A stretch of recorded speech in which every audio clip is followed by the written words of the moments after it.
I'd also like to talk to you about something that I'm really concerned about today as I look at what's happening in America. And let me say up front that I identify with neither political party today. I'm not a Republican or a Democrat, nor am I a libertarian. But I am a conservative and I am a Christian, and I'm greatly concerned about what's happening in our nation. We hear a lot about Marxism and socialism, and there are those, particularly in the media, who would say that we should tone down our rhetoric about socialism because we're not moving to socialism. Well, the reality is, I'm a Special Forces officer. I'm a Green Beret, and I've studied Marxist insurgency. It was part of my training. And the things that I know that have been done in every Marxist insurgency are being done in America today. The first thing that has happened when people like Fidel Castro have moved their societies towards Marxism is they've nationalized major sectors of the economy. Folks, that's what the bailouts were, nationalizing major sectors of the economy. The second thing they've done is they've redistributed wealth. We've heard enough about the redistribution of wealth. And in fact, the man that was appointed to handle Medicaid and Medicare after he was seated in the office actually stood up and said publicly that health care was nothing but a redistribution of wealth.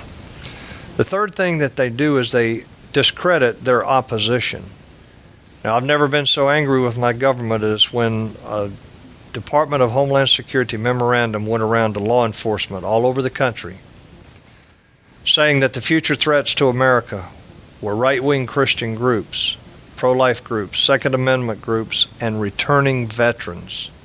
I'm still angry about that. But it never said Islamic terrorist.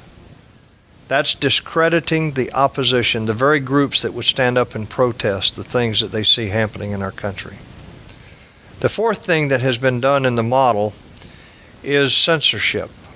Now, it's kind of irrelevant with regards to the media because most of the mainstream media is already on the left and is already very much in favor of the things that we see happening in America. But the hate crimes legislation that has been passed is actually targeted at pastors. It's targeted at pastors so that they don't get up in the pulpit and talk about things like homosexuality and same-sex marriage, or about the realities of Islam and the danger that Islam presents to America. The hate crimes legislation is meant to suppress them, to censor them, which is part of the Marxist model. The next thing that was done in every society was that gun ownership had to be controlled.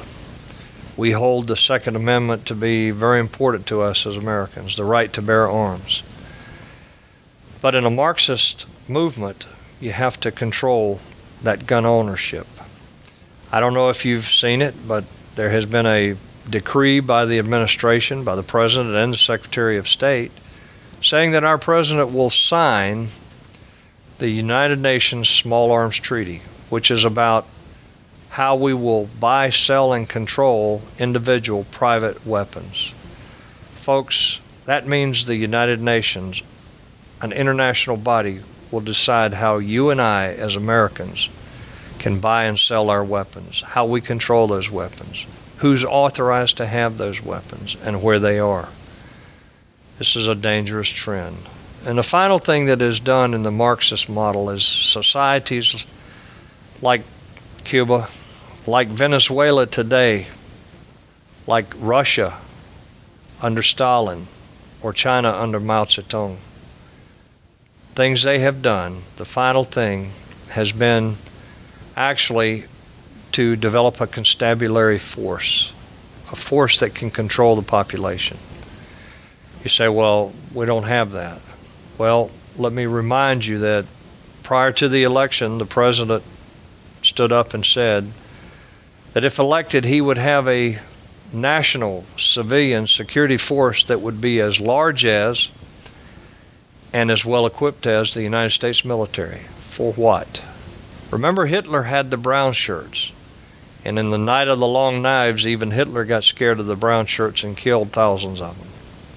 Well, So you say, are there any signs that that's actually happened? The truth is, yes. If you read the health care legislation, which, by the way, no one in Washington has read, but if you read the health care legislation, it's actually in the health care legislation. There are paragraphs in the health care legislation that talk about the commissioning of officers in time of a national crisis to work directly for the president. It's laying the groundwork for a constabulary force that will control the population in America. You need to understand this is happening in America, and it fits the model that societies have that have been used when societies moved to Marxism. It should be a matter of great concern. Find out more about it, look at what's happening around you, and then get out and do something to help stop this. Use the constitutional tools that our founding fathers gave us. Let your congressman know how you feel about this. Be a pain in their neck by constantly emailing and calling them. Find candidates that represent your values as a Constitution-believing American, and get out and get active in some of these movements that are trying to reverse what's happening in America. May God bless you.